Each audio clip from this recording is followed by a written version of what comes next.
이번 사연을 듣고 느끼신 점이 있다면 댓글로 허심탄회하게 의견을 나눠주세요. 부엌 사연은 여러분의 구독과 좋아요 그리고 댓글로 유지됩니다. 앞으로 더 좋은 사연으로 찾아뵐 수 있도록 많은 도움을 부탁드려요. 감사합니다. 니들이 갑자기 웬일이니? 어머니, 아프시다는데 저희가 어떻게 가만히 있어요. 당분간이라도 저희가 어머니를 모시려고요. 며느리의 이런 행동에 저는 이제서야 시어머니 대접을 받는구나 싶어 마음이 정말 기뻤어요. 그러던 어느 새벽 무엇인가 보글보글 끓이고 있더라고요. 너 지금 뭐 하는 거야? 저게 뭐야? 저거요? 아, 지렁이요? 걱정 마세요. 제가 깨끗하게 씻어서 토룡탕 해드릴게요. 몸에 좋은 음식이에요. 이렇게 징그러운 걸 어떻게 먹어? 당장 치워. 어머니 왜 그러세요? 동의보감에도 나오는 보양재료라는데. 어머니, 전에 저 몸보신해 주신다고 개소주 주셨잖아요.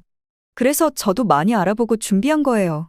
그 말을 듣고 나서야 저는 알았습니다. 아들과 며느리가 내 버릇 고치겠다고 작정하고 들어왔다는 것을요. 안녕하세요. 부엌사연 구독자 여러분. 저는 서울 구로구에 살고 있는 65의 평범한 할머니 김경희입니다. 얼마 전 큰 손자에 이어 둘째 손녀까지 생겨 정말 남부럽지 않은 할머니가 됐네요. 혼자 지내면서 남편도 없이 무슨 낙이 있겠냐고요? 그저 손주들 귀여운 재롱 보는 게 제일 큰 행복이죠. 손자와 손녀가 밝고 건강하게 자라주는 걸 보고 있자면 자연스레 제 자식의 어릴 적 기억도 떠오르고 여러 가지 생각이 들더라고요.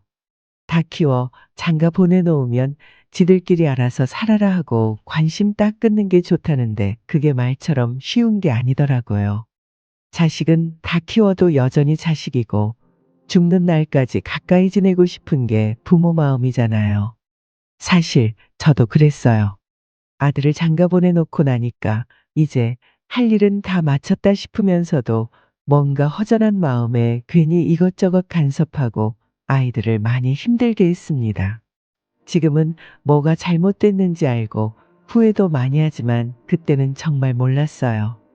내 자식이니까 부모로서 도와줘야 한다는 생각에 저도 모르게 이기적으로 굴었더라고요. 오늘은 지난날 제가 어떤 실수들을 했고 그 과정에서 어떤 깨달음을 얻게 되었는지 여러분과 함께 공유하는 시간을 가지고 싶어 이렇게 사연을 보내게 되었어요. 아마 제 이야기를 들어보시면 공감을 느끼시는 분들도 있을 것 같고 열받는 분들도 많을 것 같아요. 다른 사연들처럼 재산이 왔다 갔다 하는 큰 사건이 있었던 건 아니지만 그때 당시에는 속도 많이 상하고 밤새 고민도 했던 소소한 일상 속 갈등에 대한 이야기입니다. 물론 지금은 웃어넘기며 지난 에피소드로 이렇게 이야기할 수 있지만요. 함께 들어보시고 가볍고 즐겁게 세상 사는 이야기 나눠보았으면 좋겠어요. 그리고 말도 많고 탈도 많은 우리 자식들에 대한 고민도 함께 나누면 좋겠고요. 그럼 차근차근 제 이야기를 시작해 보겠습니다. 저는 젊은 시절 중매로 지금의 남편을 만났어요. 저희는 10번의 만남을 가지기도 전에 결혼식을 올렸습니다.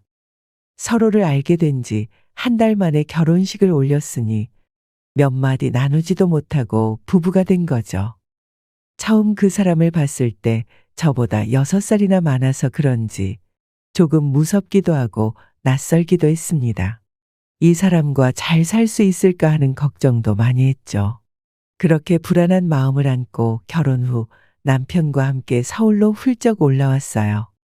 형제자매도 없고 부모님도 없는 먼 서울 땅이 저한테는 너무나 낯설고 두려웠지만 한편으로는 새로운 삶을 시작한다는 설렘도 있었습니다.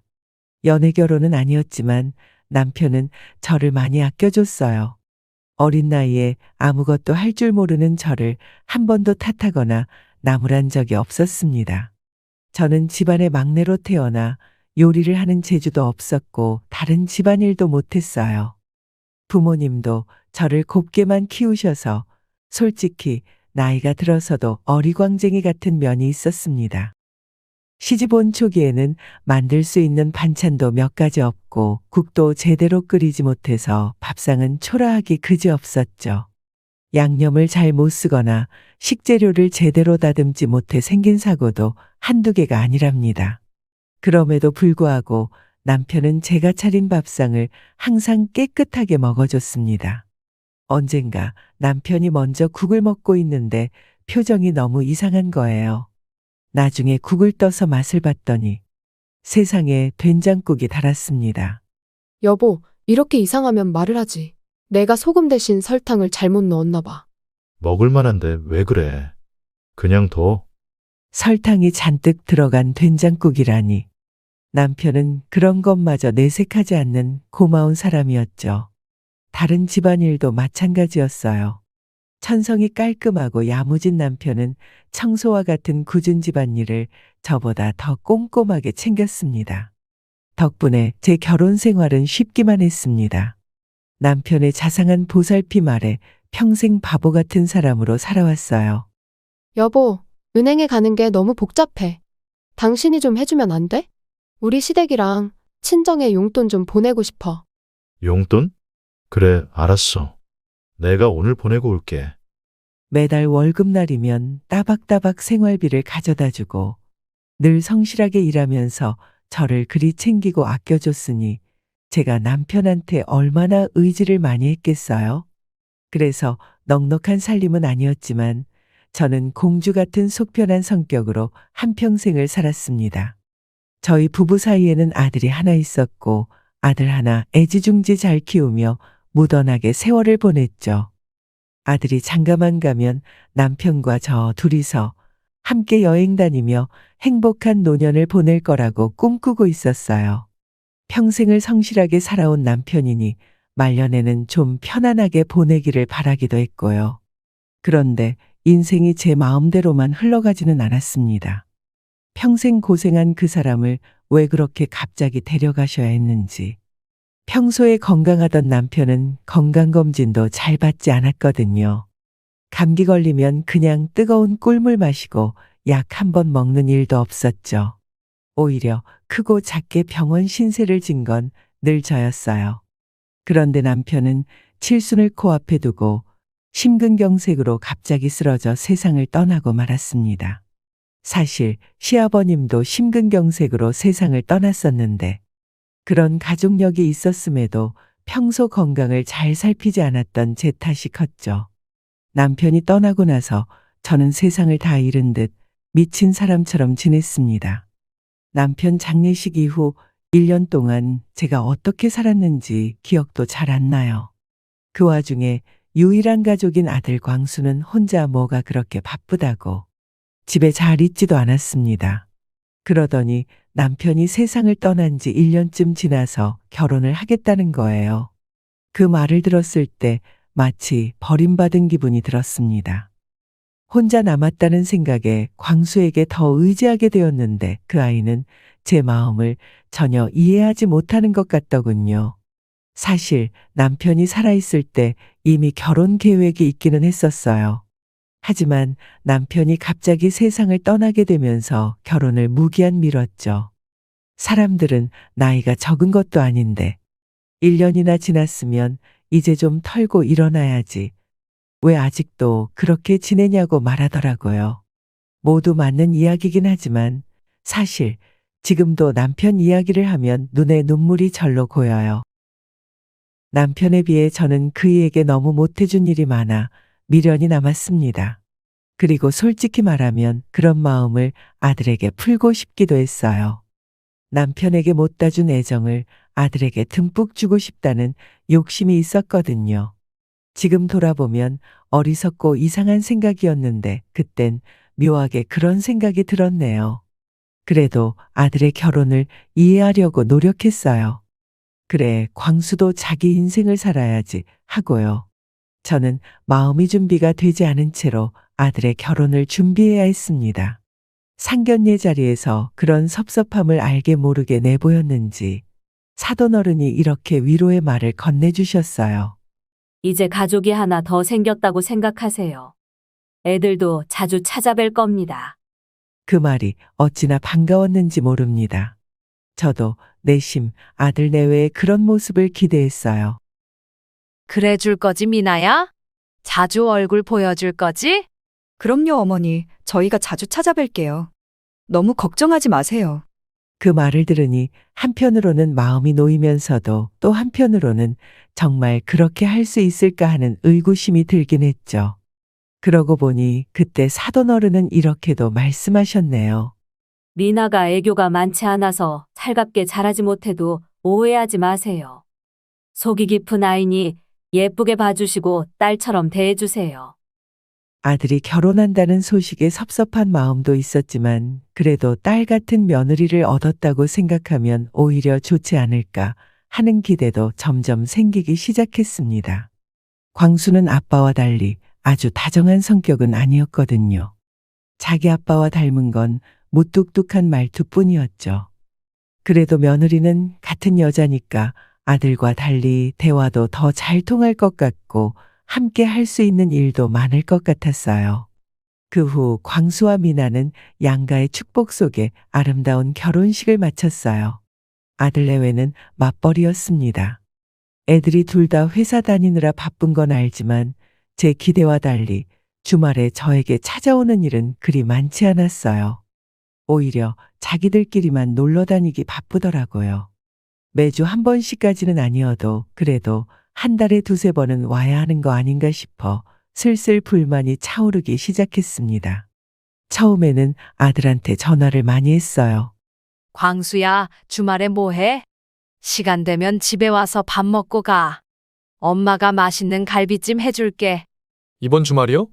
이번 주말에는 다른 약속이 있어서 다음에 갈게요.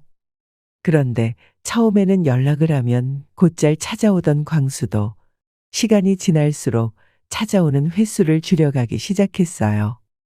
옆에서 미나가 무슨 말을 하는 건지 자꾸 다른 일이 있다는 핑계를 대더라고요. 그리고 아들 녀석이 예전에는 제 전화를 잘 받아주고 얘기도 들어줬는데 언젠가부터 자꾸 전화를 잘 받지도 않고 받더라도 짜증을 내는 겁니다. 물론 제가 전화를 너무 자주 했던 것도 있긴 하지만 애초에 잘 받아줬으면 제가 이렇게 자주 전화했겠어요? 광수야, 왜 이렇게 전화를 안 받아? 몇 번이나 했는지 알아? 엄마, 왜 또 무슨 일이에요? 저 요즘 바쁘다고 이야기했잖아요. 전화를 왜 이렇게 자주 하세요? 너는 꼭 무슨 일이 있어야만 엄마가 전화하는 줄 아니? 그냥 목소리 듣고 싶어서 그러지. 회사에 있을 땐 급한 일 아니면 자꾸 전화하지 말랬잖아요. 누가 회사에서 쓸데없는 전화로 몇 시간씩 쓰고 있겠어요? 아들의 말이 서운했습니다. 혼자 있는 엄마가 걱정도 안 되는 건지 내 아들이지만 너무 야속하고 냉정하다고 생각했어요. 너 엄마한테 왜 그렇게 말을 해? 섭섭하게? 쓸데없는 전화 아니야. 나 일하고 있으니까 빨리 말해요. 무슨 일인데요?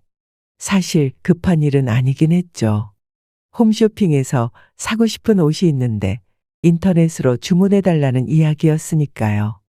나 지금 홈쇼핑 보고 있는데 거기서 파는 원피스가 인터넷으로 주문하면 더 싸다잖아. 네가 좀 주문해줘. 엄마, 이거 마지막으로 해주는 거예요. 다음부터는 그냥 전화 걸어서 사세요. 싸다고 해봤자 얼마 차이도 안 나는데 그런 거 가지고 일하는 사람 이렇게 괴롭혀야겠어요? 그 말을 듣는데 얼마나 섭섭하던지요. 전에는 사소한 부탁도 잘 들어주던 애였는데 이젠 그렇게 짜증을 내고 그래서 앞으로는 이런 일로 전화하지 않겠다고 말하며 전화를 끊었죠. 그리고 나서 한참 동안 가슴이 먹먹해졌습니다. 사실 어렴풋이 알고 있었어요. 제가 아들에게 짐이 되고 있다는 사실을요. 전에는 남편이 모두 다 해줬으니 아들 녀석한테 이렇게 부탁할 일도 없었죠. 그런데 이제 남편도 없고 아들도 따로 살다 보니 제가 전화로 뭐라도 물어보지 않으면 어떻게 알 수 있겠어요? 저도 눈치 보면서 겨우 전화하는 건데 아들 녀석은 그것도 모르고 매번 짜증만 내고 가끔은 엄마가 집에서 논다고 무시하는 건지 일한다고 유세 부리면서 면박을 주니 저도 아들한테 전화하는 게 싫어지더라고요. 그래서 그때부터는 며느리 미나한테 연락을 하기 시작했어요. 그래도 미나는 제 말을 잘 들어주는 것 같아서 아들보다 편했습니다. 물론 미나도 회사 일이 바쁘다면서 저를 피할 때도 있었지만요. 미나에게 전화해서 자잘한 부탁을 많이 했지만 가장 많이 이야기했던 건 밥 한 끼 먹고 가라는 말이었습니다. 미나야, 토요일 점심에 우리 집에 와서 밥 먹고 가. 내가 맛있는 거 해줄게.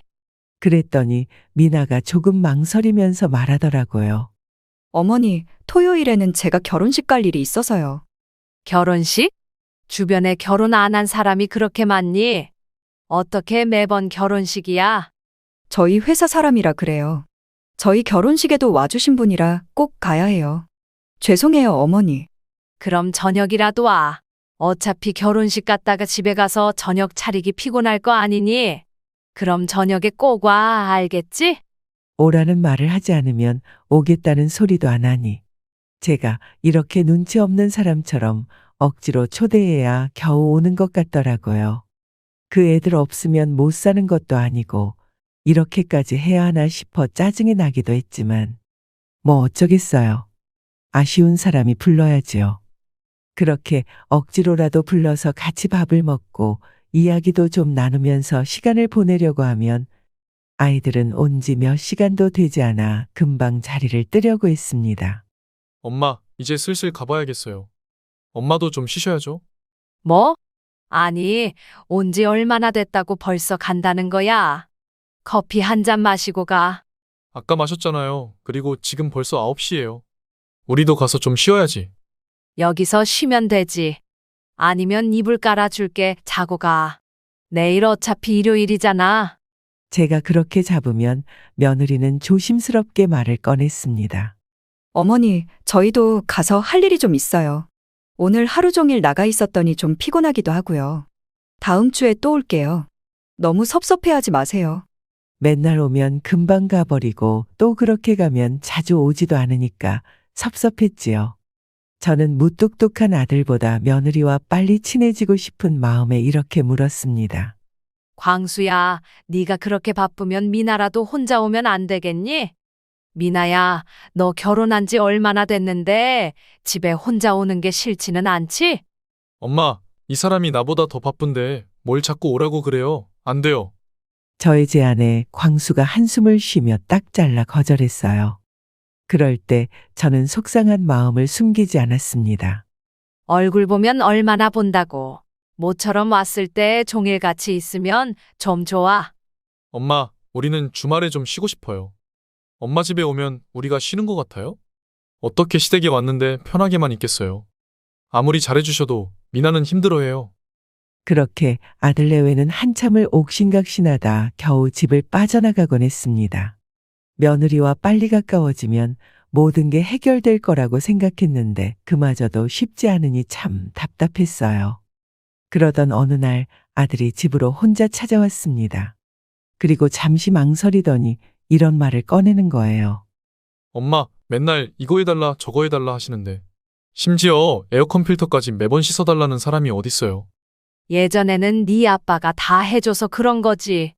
내가 못하는 걸 어떻게 해? 엄마, 내가 가르쳐 줬잖아요. 모르면 배우려고 해야지. 매번 못한다고만 하시면 어떡해요? 아들의 짜증스러운 목소리가 비수가 되어 가슴에 박혔습니다. 넌 또 왜 엄마한테 화를 내니? 그리고 또 뭐가 그렇게 불만이야? 엄마, 화내는 게 아니고 말을 하는 거예요. 엄마랑 대화하면 얼마나 피곤한지 아세요? 뭐 좀 말하려고 하면 엄마는 항상 짜증낸다 화낸다 하면서 남의 얘기는 들으려고도 안 하잖아요. 그리고 엄마는 상대가 지금 어떤 상황인지 무슨 생각인지 고려하지 않고 그냥 하고 싶은 말을 계속 쏟아낸다고요. 그게 얼마나 사람 피곤하게 만드는 줄 아세요? 아버지는 그런 거 다 받아주셨지만 다른 사람들은 아니에요. 엄마가 이러시는 거 이해 못하는 건 아닌데 그래도 이제는 달라지셔야지요. 그렇게 이야기해봤자 어차피 너도 안 듣잖아. 내가 얘기하면 맨날 까먹었다고 하고 머리 아프다고 듣기 싫다 그러고. 그럼 도대체 내가 뭘 어쩌라는 거야? 엄마, 자식인 나도 지겹고 힘든데 며느리인 미나는 더해요. 시어머니가 가뜩이나 쉬운 존재도 아니고 거절하기도 어려운데 얼마나 힘들겠어요? 저는 대체 뭘 잘못했다는 건지 도무지 이해가 가질 않았어요. 그런데 아들과 며느리는 저에게 불만이 많았던 모양이에요. 아들은 그렇게 한참 참고 있던 말을 쏟아냈고 그날 저와 말다툼까지 했습니다. 그렇게 싸우고 나면 한편으로는 내가 너무 귀찮게 굴었나 하는 마음이 슬그머니 고개를 들기도 했어요. 하지만 저는 포기하지 않았죠. 저희 집에 오기 힘들다면 제가 가면 될 일 아니겠어요? 저는 아이들을 저희 집으로 부르는 걸 관두고 아들 집으로 찾아가기 시작했습니다. 그렇게 마음을 고쳐먹고 나니 편리했어요. 예전에는 주말만 눈이 빠져라 기다렸는데 이제는 평일에도 자유롭게 찾아갈 수 있었죠. 어느 날 아들 집에 갔더니 미나가 놀란 표정으로 문을 열면서 이렇게 이야기했습니다. 어머니 또 오셨어요? 너 말이 좀 그렇다. 내가 오는 게 싫으니? 아니요, 어머니. 저는 그냥 어제 오셨는데 또 오셔서 그랬어요. 어제는 그냥 지나가다가 잠깐 들른 거고, 오늘은 광수가 좋아하는 장조림 해주려고 온 거야. 장조림이요? 저번에 해주신 것도 아직 다 못 먹었어요. 아니, 그걸 언제 해줬는데 아직도 안 먹었어. 상하기 전에 빨리 먹어야지. 설마 너네 집에서 밥 안 챙겨 먹니? 그러자 미나는 잠시 말이 없더니 곧 피곤한 목소리로 대답했습니다. 요즘 남편이 바빠서 대부분 저녁을 회사에서 먹고 들어와요. 오늘도 일 때문에 집에 없고요. 이번 달에 부서 옮기면서 이래저래 정신이 없어요.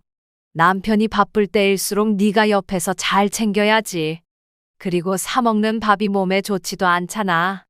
집에 반찬도 많은데 도시락이라도 챙겨주면 좋지 않을까? 그러자 미나는 난감한 표정으로 서 있더군요. 그러지 말고 내가 내일 집에 와서 도시락 쌀 수 있는 반찬 좀 더 해놓으마. 어머니, 저 내일 출근하는데요. 그래, 니들 없을 때 하고 가면 되지. 차라리 너 없을 때 반찬 해놓고 가는 게 나도 편해. 그러니까 집 비밀번호 좀 알려다오. 미나는 그 말을 듣고 잠시 우물쭈물했습니다. 비밀번호를 알려주기 싫은 것 같은 눈치였지만 제가 호통을 치며 다시 물어봤지요. 결국 며느리는 마지못해 번호를 알려줬습니다. 그 뒤로는 마음 편히 아들 집을 들락거리며 애들 살림을 살펴줬죠. 미나도 돈 버는 거 알고 요즘 젊은 사람들이 살림을 제대로 못하는 것도 이해는 하지만 직접 가서 보니 제 생각보다 더 엉망이더라고요. 제가 도와주지 않으면 어쩌려고 그랬나 싶었어요. 아들 집이니까 제가 챙겨야죠. 그래서 제가 그렇게 열심히 살림을 봐주고 도와주려고 했는데도 미나는 저한테 고마워하기는커녕 불편한 티만 내더군요. 어느 날 제가 빨래를 널고 있었는데 미나가 와서 말했습니다. 어머니, 제 속옷 빨래는 안 하셨으면 좋겠어요. 아니, 나는 네가 바빠서 못했나 싶어서 대신 해준 거지. 그럼 빨리빨리 하질 그랬어. 죄송해요. 아무튼 빨래는 제가 할 테니까 손 떼지 말아주세요. 솔직히 저 같으면 감사하다 못해 절이라도 했을 텐데 요즘 애들은 정말 고마운 줄을 모른다고 속으로 며느리 흉을 꽤나 봤습니다. 살림도 살림이지만 미나는 이래저래 걱정스러운 게 많았어요. 살림은 도와주면 되는 일이었지만 결혼한 지 몇 년이 지나도록 애가 생기지 않더라고요. 적적한 마음에 손주라도 일찍 보고 싶어서 자주 얘기를 했는데 아이는 감감무소식이었죠. 저는 애들이 결혼도 늦었고 미나도 나이가 많아지니까 걱정이 되었습니다. 미나야, 너희는 언제 아이를 가질 생각이니? 이제 곧 노산이야, 노산. 노산이 얼마나 위험한 줄 알아? 어머니, 저희도 노력 중인데 아직은 쉽지 않네요. 조금만 기다려주세요. 미나는 제 물음에 항상 이렇게 대답했습니다. 그런데 아무리 기다려도 아이들이 결혼한 지 3년이 넘어가는데 여전히 소식이 없는 거예요. 며느리는 병원도 다니고 약도 챙겨 먹었지만 쉽지 않은 듯 했습니다. 갈수록 임신이 늦어지자 저는 더욱 초조해졌어요. 주변의 다른 엄마들은 손자가 너무 많아서 문제라는데 저는 손주 울음소리 한번 들어본 적이 없으니 얼마나 애가 타는지 모릅니다. 며느리는 벌써 30대 중반인데 혼자 천하태평인 것처럼 보이니 더 답답했어요. 미나야, 일도 하고 살림도 하느라 힘들지? 그래, 왜 안 힘들겠니? 아마 그래서 애가 안 생기는지도 몰라. 요즘 왜들 그렇게 아이를 안 낳겠니? 그게 다 여자들이 힘들게 일하고 스트레스 받아서 그런 거 아니냐? 예, 그럴 수도 있죠. 저도 조심하고 있어요. 그게 네가 조심한다고 다 해결되는 일이 아니잖아. 그냥 이참에 내가 들어와서 같이 살까? 내가 너 대신 살림살이 해주면 너는 일에만 집중하고 스트레스도 덜 받고 얼마나 좋겠니? 그러자 며느리는 펄쩍 뛰며 거절했고 옆에서 그 이야기를 듣고 있던 아들도 저에게 한마디 하더군요. 엄마, 무슨 말씀이세요? 지금 이렇게 뵙는 것도 충분한데 엄마랑 같이 살면 그게 오히려 스트레스예요. 너는 또 왜 이러니? 내가 대체 너한테 무슨 스트레스를 준다고 그래? 누가 들으면 내가 아주 못된 시어머니인 줄 알겠다. 내가 너한테 뭐 하나 실수라도 했니? 아니면 시집살이라도 시켰니? 저는 아들의 말에 어이가 없었지요. 힘닿는 대로 아들 내외를 도와주고 있는데 왜 이렇게 저에게 선을 긋는지. 결국 그날 저녁도 아들과 한참 투닥거리다 집을 나서고 말았어요. 솔직히 같이 살면 덜 외로울까 싶어서 바라는 것도 있었지만 어디까지나 애들을 위해서 해주겠다는 마음이었거든요. 그런데도 아들은 기겁을 하면서 시집살이니 뭐니 난리를 치는 겁니다. 아들이야, 나랑 여태까지 같이 살던 애인데 이제 와서 엄마랑 사는 게 불편하겠어요? 분명히 미나가 무슨 말을 하는 게 틀림없을 거라고 생각했죠. 그런데도 끝까지 지 마누라 편만 드는 광수를 보니 속이 상할 대로 상했습니다. 그날 이후 저는 아들을 따로 불러다 혼도 내고 따져 물었어요. 너 왜 그러니? 왜 엄마한테 이렇게 대하는 거야? 엄마, 지금 몸도 건강하시고 저희가 같이 살아야 할 이유가 없잖아요. 그런데 왜 이 핑계 저 핑계를 들면서 같이 산다는 이야기를 자꾸 하세요? 그냥 지금처럼 따로 살아요. 솔직히 남편 죽고 나서 애들 결혼하고 몇 년이 지났어도 저는 혼자 지내는 게 익숙해지지 않았어요. 그래서 아들 내외에게 기대어 적적한 마음이라도 달래고 싶은데 제가 다가가면 다가갈수록 아이들은 자꾸 멀어져만 갔습니다. 요즘에는 아들 집에 찾아가도 냉랭한 분위기라 너무 불편했어요. 아들은 그저 자기 가족만 챙기고 엄마는 나 몰라라 하니 미워 죽겠더라고요. 그래서 그날 아들에게 속상한 마음을 터놓았습니다. 너는 엄마가 무섭다는데 걱정도 안 되니? 아빠 없이 엄마 혼자 잘 살 것 같아? 너 어쩜 그렇게 야박하니? 엄마, 제발. 아버지 돌아가신 지도 벌써 몇 년인데 대체 언제까지 이러실 거예요? 엄마도 이제 혼자 좀 해보세요. 다른 어머니들은 혼자서도 잘 지내세요. 엄마도 하다 보면 다 하실 수 있어요. 근데 왜 자꾸 안 하려고만 하세요? 엄마는 안 돼. 그렇게 하고 싶지도 않고. 너는 맨날 미나만 챙기고 엄마는 왜 모른 척해? 이 엄마가 불쌍하지도 않니? 제가 이렇게 말하자 아들은 크게 화를 냈습니다. 지금까지 소소한 말다툼은 있었지만 큰 소리까지 내진 않았는데 저는 깜짝 놀라고 말았지요. 엄마가 불쌍해요? 엄마, 미나를 좀 보세요. 혼자 계시는 시어머니 챙긴다고 바쁜 중에 할 도리 다 하고 시집살이 당하면서도 대꾸 한 번 안 했는데 제가 왜 스트레스 받는지 모르겠어요? 아니면 차라리 제가 미나랑 이혼하고 올까요? 그게 좋겠어요? 아들의 말에 충격을 받아 대꾸할 말을 잃었습니다. 제가 말을 잇지 못하고 가만히 있자 아들은 계속 이야기하더군요. 엄마, 미나 힘들어하는 거 못 보겠어요. 엄마는 왜 맨날 자기 힘든 것만 생각해요? 아무리 집에만 있었다고 해도 엄마 이건 너무하잖아요. 어떻게 모든 일에 자식 도움을 바래요? 아들의 말 한마디 한마디가 얼마나 상처가 되던지 가슴이 미어지더군요. 속에서 울컥하는 마음이 올라왔어요. 아들 키워봤자 쓸모없다더니 내가 딸을 낳아야 했는데. 됐어. 이제 앞으로 나 찾아오지도 말고 인연 끊고 살아. 남편이 죽고 이제는 자식에게까지 내쳐진 제 자신의 처지가 너무나 처량하게 느껴졌습니다. 이 모든 게 자식을 잘못 결혼시켜서 벌어진 일인 것만 같았죠. 그렇게 스트레스를 받다 보니 밤새 잠을 못 자고 결국 몸이 안 좋아져서 응급실까지 실려가게 되었습니다. 새벽에 숨이 턱턱 막히고 가슴이 답답해서 도저히 견딜 수가 없었거든요.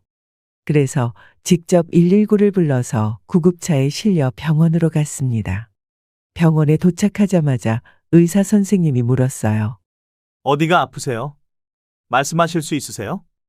예, 숨이 잘 안 쉬어지고 가슴이 답답하고 손발이 저려요. 너무 무서워요. 일단 몇 가지 검사를 해볼게요. 몇 가지 검사를 받고 나니 저는 정말로 아프고 힘들었는데도 의사는 의외의 말을 하더라고요. 검사 결과는 다 정상입니다.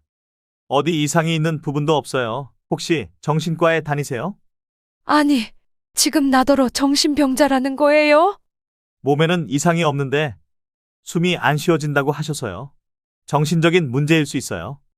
응급실에서 판단할 수 없으니까 나중에 정신과 한번 방문해 보세요. 정말 아프다니까요. 어딘가 문제가 있을 거예요. 의사는 여전히 차분한 목소리로 말했지만 저는 속이 터져서 말했어요. 거듭된 질문에도 몸에 확실히 이상은 없다는 답변만 들었습니다. 그렇게 병원을 나오니 서러움이 밀려왔어요. 세상에 저 혼자만 남은 것 같고 아무도 내 고통을 이해해 주지 않는 것만 같아 처량했습니다. 다음날 아들에게 전화를 해서 어제 있었던 일을 이야기했어요. 그러자 아들은 사색이 된 얼굴로 찾아와 이렇게 말했습니다. 엄마, 의사 말이 맞는 것 같아요. 우리 같이 정신병원에 한번 가봐요. 뭐? 지금 엄마를 미친 사람 취급하는 거야? 저는 너무 억울하고 서러워서 광수 말도 듣기 싫고 그냥 머리 싸매고 드러누웠습니다. 그런데 며칠 뒤 놀라운 일이 일어났어요. 바로 광수와 미나가 짐을 잔뜩 싸들고 저희 집에 찾아온 것이었습니다. 니들이 갑자기 웬일이니? 어머니, 아프시다는데 저희가 어떻게 가만히 있어요. 어머니가 저번에 하신 말씀도 있고 당분간이라도 저희가 어머니를 모시려고요. 미나가 짐 가방을 거실 안으로 들이며 이렇게 대답하더군요. 아들도 며느리를 거들며 이야기했어요. 그래, 엄마. 하나뿐인 자식이 엄마 챙겨야지요. 엄마가 아프신데 어떻게 그냥 놔두겠어요.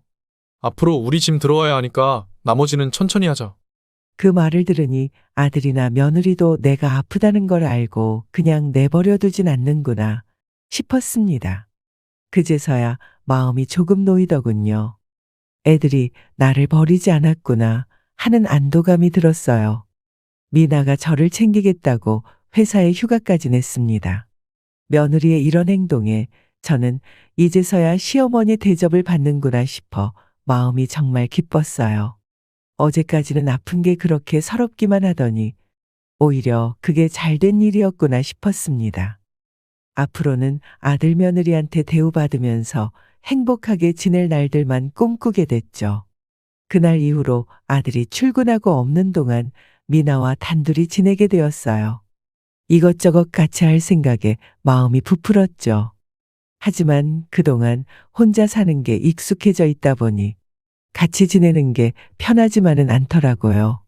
아들은 출근해서 없고 미나는 저를 간병한다고 집에 있긴 한데 오후부터 갑자기 며느리가 뭘 그렇게 열심히 하는지 온 집안을 뒤집어 놓기 시작했습니다. 장롱 깊숙이 있던 오래된 물건들까지 싹 다 꺼내 놓더라고요. 미나야, 너 뭐 하는 거니? 어머님, 누워 계셔야죠. 왜 나오셨어요? 아니, 왜 온 집안이 엉망이야? 왜 살림을 뒤집어 엎는 거니? 그러자 며느리는 밝게 웃으면서 대답했습니다. 어머님이 그동안 제 살림 챙겨주셨던 것처럼 이제 제가 어머님 살림을 챙겨드릴게요. 걱정하지 마시고 누워 계세요. 그렇게 며느리는 며칠 동안 제가 쓰던 오래된 살림살이를 다 꺼내서 내다 버리고 쓸고 닦고 집을 뒤집어 엎으며 대청소를 하더군요. 젊은 며느리는 대단한 힘을 발휘하며 의욕적으로 온 집안을 바꿔놓았어요. 저는 그저 놀라서 바라볼 수밖에 없었죠. 그런데 조금 기분이 이상했습니다.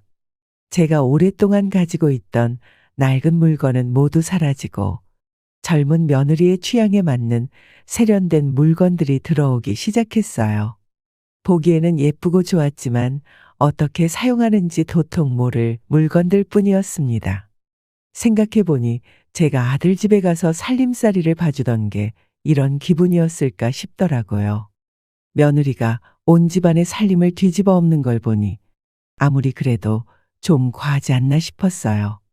저도 제 생활 방식이 있는데 그런 건 전혀 생각하지 않더라고요. 어머니도 저희 집 살림, 본인 살림처럼 다 해주셨잖아요. 가족 간에 다 그런 거예요. 같이 살려면 어쩔 수 없겠지 하고 마음을 다잡았지만 솔직히 마음이 편하지는 않았어요. 그 뒤로 미나는 주방에 제가 들어가기만 하면 이건 이렇게 해야 한다, 저건 저렇게 해야 한다 하고 온갖 훈수를 두기 시작했습니다. 어머니, 행주는 매일 빨고 삶아서 쓰셔야죠. 어머니가 그렇게 가르쳐 주셨잖아요. 아이고, 젊은 너는 그렇게 하라고 한 거지. 난 힘이 없어서 맨날 못 빨아. 행주의 세균이 얼마나 많은데요. 힘들어도 건강을 위한 거니까 꼭 하셔야 해요. 미나는 대수롭지 않다는 듯이 말했습니다. 며느리의 말 한마디 한마디가 저를 콕콕 찌르는 것 같아 얼굴이 다 화끈거릴 정도였어요. 제가 며느리한테 훈수를 주는 건 괜찮았지만 정작 제가 당하니 기분이 별로였습니다. 그리고 제가 좋아하는 TV 드라마라도 보고 있으면 미나가 옆에 딱 달라붙어서 쉴 새 없이 떠드는 거예요. 미나야, 알겠는데 드라마 좀 보자. 네 목소리 때문에 드라마를 볼 수가 없잖아. 어머니, 저는 어머니와 더 가까워지고 싶어서 그래요. 그럼 이제 드라마는 그만 보시고 저랑 같이 이야기해요. 미나는 그토록 제가 듣고 싶어 하는 말을 해주며 방긋 웃었지만 솔직히 말해서 귀가 아프고 머리가 지끈거렸습니다. 어머니가 이런 걸 좋아하시는 줄 알고 이렇게 한 건데. 어머니가 제가 말이 너무 없다고 하셨잖아요. 그래도 적당히 좀 해야지. 드라마 볼 때는 그렇다 쳐도 내가 핸드폰으로 문자라도 보내려고 하면 옆에서 졸졸 따라다니면서 누구한테 보내냐고, 뭐라고 보내냐고 계속 참견하잖아. 너무 귀찮아서 내가 살 수가 없다. 어머니, 제가 신경이 쓰여서 그래요. 어머니가 혼자 계실 때는 아무도 챙겨드릴 사람이 없으니까. 혹시 모르니 주변 지인들도 제가 다 알고 있으면 좋잖아요. 천연덕스럽게 대답하는 며느리에게 그만 질려버리고 말았죠.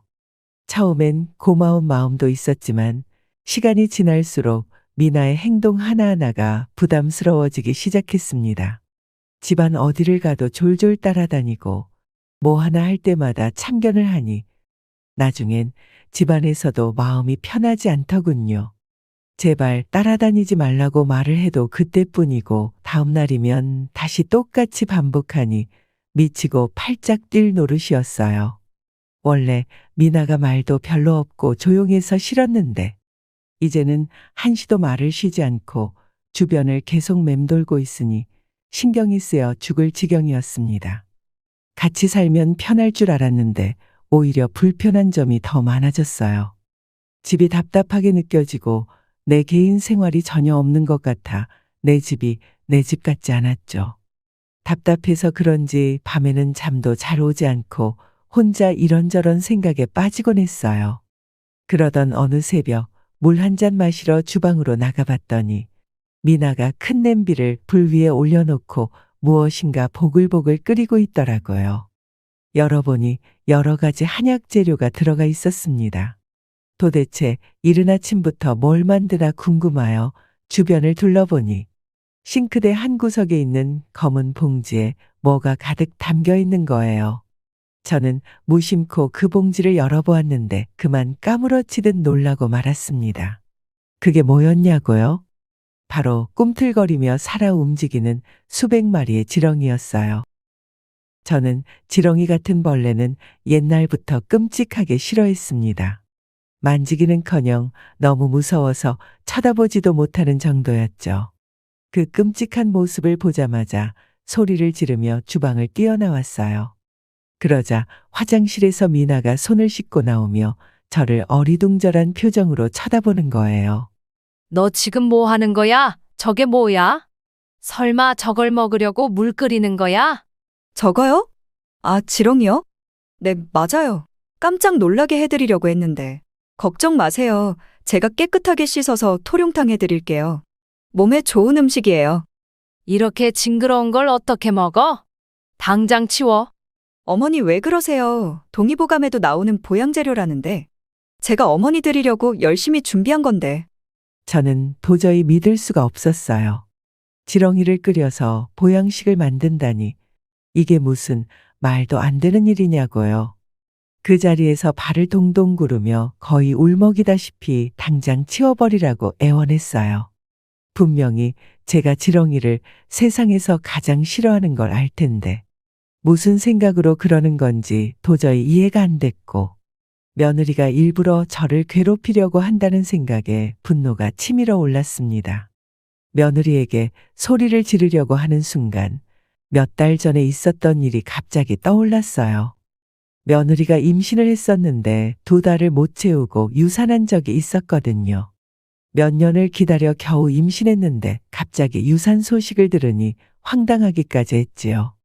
그래도 몸이 약해진 며느리를 위해 제가 가만히 있을 수 없잖아요. 그래서 어렵게 구한 보양식을 들고 아들 집을 찾아갔습니다. 그때 미나는 마음이 아픈 건지 몸이 아픈 건지 침대에 누워 거의 죽어가다시피 했어요. 미나야, 이거 몸에 좋은 거야. 그냥 쭉 들이켜라. 나중에 임신하는데도 도움이 많이 될 거야. 보양식 재료를 미나에게 알려주지는 않았습니다. 혹시라도 알면 먹지 않을까봐 억지로 먹이려고 했어요. 그런데 아들이 옆에서 자꾸 뭐냐고 묻더라고요. 엄마, 이거 뭔데 함부로 먹이는 거야? 이런 거 잘못 먹으면 안 돼. 빨리 말해봐. 나쁜 거 아니야? 그냥 개소주야. 부작용도 없고 몸에 좋아. 뭐? 개소주? 며느리가 개소주를 알아차리고는 그 자리에서 일어나 화장실로 뛰어가서 전부 토해내더군요. 미나가 결혼하기 전에 친정에서 강아지 키웠던 거 몰라? 알잖아. 알면서 어떻게 그걸 줘? 진짜 미쳤어? 키우던 개로 만든 것도 아니고 뭐가 문제야? 몸에 좋은 거라고 하니까 준 거지. 도대체 무슨 유난이야. 이렇게 까탈스러우니 몸이 약해서 유산하지. 이거 비싼 거야. 함부로 구할 수 있는 것도 아니라고. 미나는 화장실에서 울면서 나오더니 그대로 다시 침대에 누운 채 한마디도 하지 않았습니다. 자기 몸 생각해서 시어머니가 준비해준 귀한 음식인데 저렇게 거부하니 괘씸하다는 생각도 했었어요. 제가 옛날 생각이 떠올라 가만히 있자 며느리는 다시 이야기하더라고요. 어머니, 전에 저 몸보신해 주신다고 개소주 주셨잖아요. 그래서 저도 많이 알아보고 준비한 거예요. 말린 것보다 살아있는 것이 더 좋다니까 제가 잘 만들어서 드릴게요. 그 말을 듣고 나서야 저는 알았습니다. 아들과 며느리가 내 버릇 고치겠다고 작정하고 들어왔다는 것을요. 결국 지렁이는 갖다 버리긴 했지만 내가 먼저 그런 짓을 했으니 뭐라고 말도 못하겠더라고요. 그날 이후로 미나가 더 불편하게 느껴지기 시작했습니다.